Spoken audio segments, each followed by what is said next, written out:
Argentina is a producer and exporter of food, but to achieve sustainability, we need to take care of our natural capital.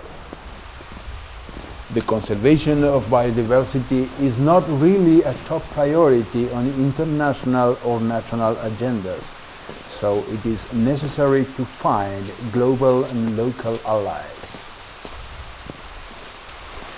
At a global level, the nature-based mitigation of greenhouse emissions is one of the best allies of biodiversity conservation. So, it is essential to locate sites where the capture and retention of carbon in soil and biomass coincide with sites of high biodiversity.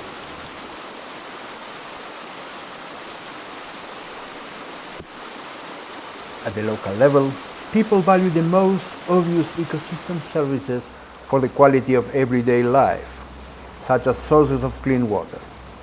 For this reason, the best local ally to protect biodiversity is to find sites where the protection of pure water sources coincide with sites to protect biodiversity.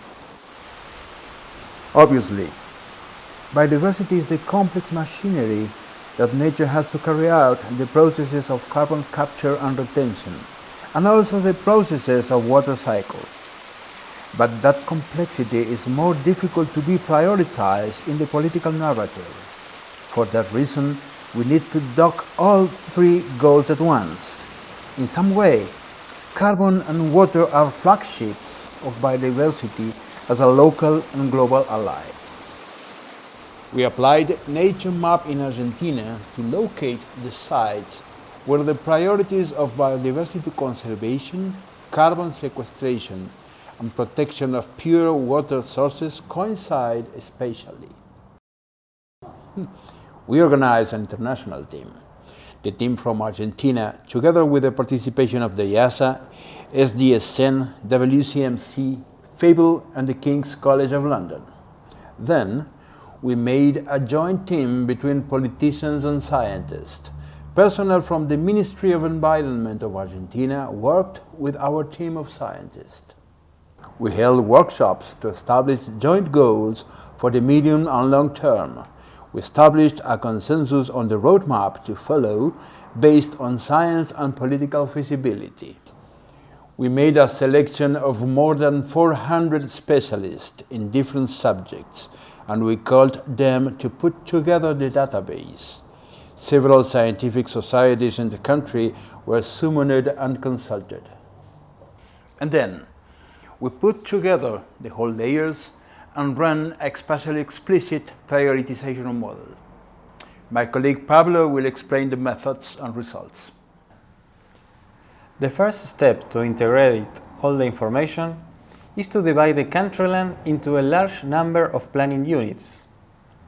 This allows us to define a georeference conservation status vector that indicates whether each planning unit is being managed for conservation or not.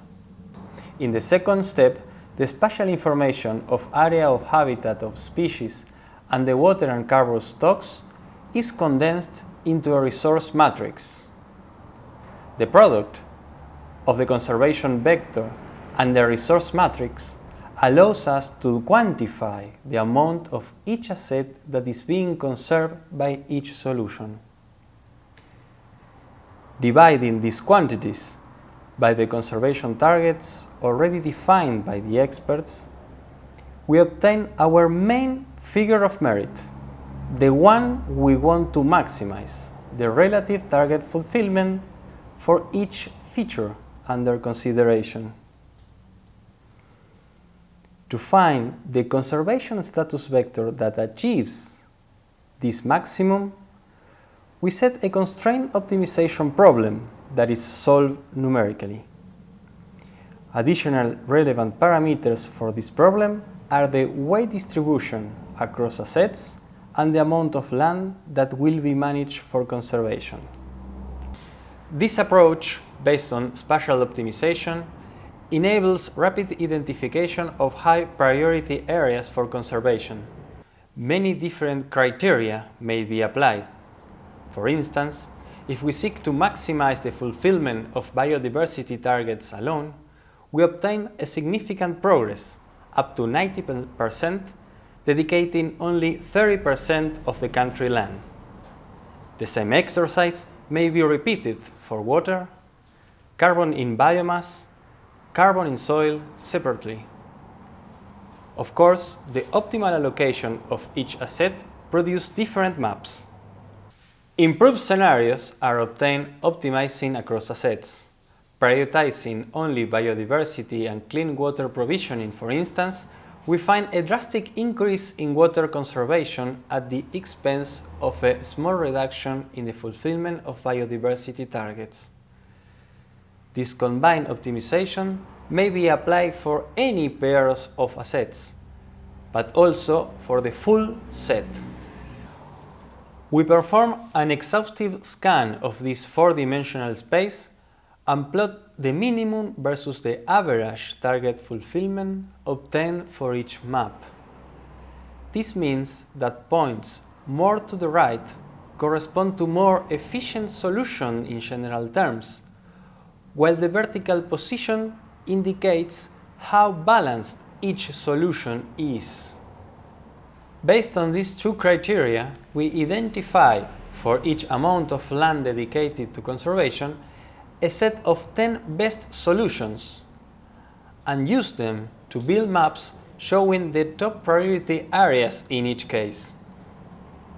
Above each map, the bars show the target fulfillment of each asset. Combining all these solutions, a single priority rank map, as the one shown at the right, can be produced. This spatial explicit approach can be used to analyze the interaction of conservation targets with other land uses as well. In this first example, we studied the trade-off between conservation priorities and the capacity to produce food. By computing this overlap, we were able not only to find the solutions that least affect food production zones, but also to identify the regions of highest conflict and reallocate them to achieve viable solutions. Our philosophy is so simple that it can be synthesized with a single symbol: and. Science and policy, people and nature, climate and biodiversity and ecosystem services, food production and sustainability, or rather than or, and, plus, plus.